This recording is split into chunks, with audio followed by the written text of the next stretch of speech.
insonlarda har doim yomon narsani o'ylash, negativlik qayerdan kelib chiqadi?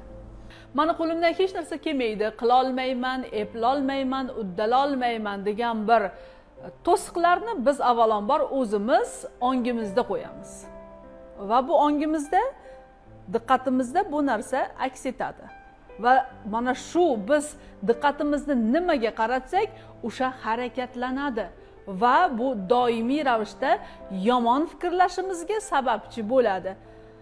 Va oxir oqibatda bu hayotimizga ham, kayfiyatimizga ham, ruhiyatimizga ham, ishimizga ham o'zini ta'sirini ko'rsatadi va biz salbiy fikrlovchi, pessimist odamga o'z-o'zidan aylanib qolamiz. Shunday holat bo'lmasligi uchun nima qilish kerak? Ertalab turganingizda chap tomoningiz bilan emas, o'ng tomoningiz bilan turishga harakat qilishingiz kerak.